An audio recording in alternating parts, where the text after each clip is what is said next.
Why are you here? You're here to outwork. You're here to out-train. You're here to win.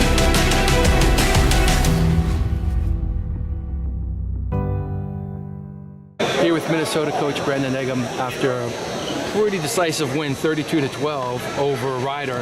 Coach, last duel of the season, can you give me an assessment of the team? Yeah, I'm impressed with the way the guys' intensity was. You know, from the very beginning of the duel, the guys did a good job in all three areas, top, bottom, and on their feet, and that's an important thing. In the last handful of weeks, I think our guys have done a good job trying to score first and early in matches and setting a really good pace, so it was good.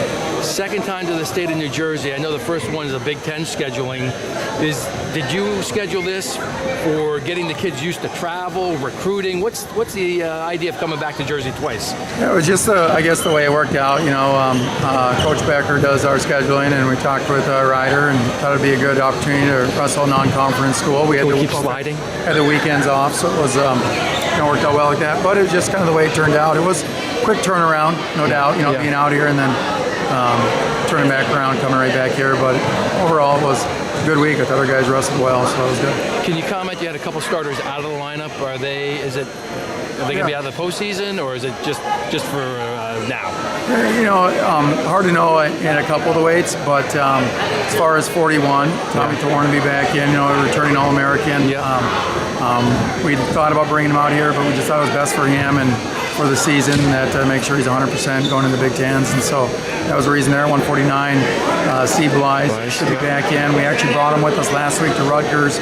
We thought maybe we'd put him out in that match against Rutgers, and just during the warm-ups and wrestling live, it seemed still like he wasn't quite there ready. So 84-97, we've had these other two, Brandon Crone and Dylan Anderson. They've been kind of mixing it up a little bit, but it's hard to know if we'll have the other two back.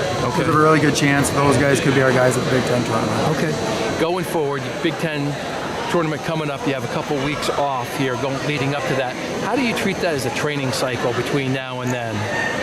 You know, we use tomorrow we do a little recovery lift for the guys. Sunday will be off, and then we'll be off the mat for a few days, and then we'll kind of keep working. Everyone's a little bit different. We sometimes tailor our training based on the individual. Here, we'll make sure we try to get them together as a team, but we like to do a lot of individual work at the end of the season as well. Coming to the second season, I think you were officially the head coach middle of last season, but 2 seasons as head coach. If you could go back and give yourself any advice right now when you started, would you give yourself any? What would it be?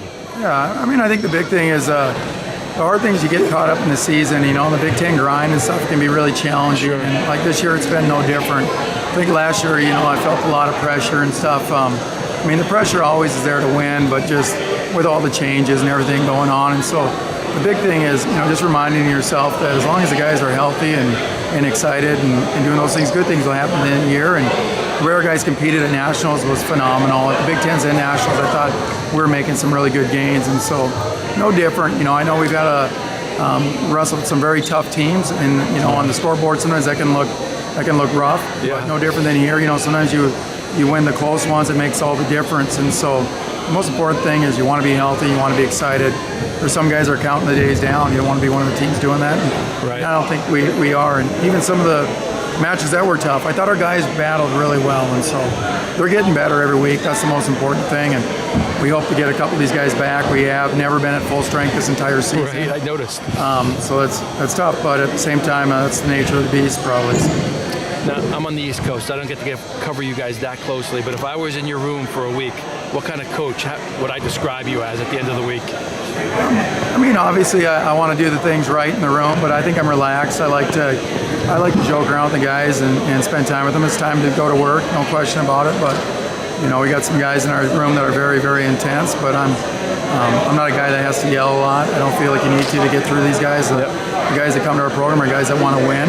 They're going to work very hard. You know, there's no question we continue to work to get better, and there's areas we've got to improve on. You got to point those things out and be real about that stuff. But at the same time, at this level, the guys are pretty hard on themselves anyway. So win or loss tonight, I see good things from it. You know, and our guys can get better as long as they know that I'm in their corner. And I think that's the thing you'd see is a good relationship with the guys. Thanks for the time, Coach. Good luck. Yeah, thank you. Appreciate it.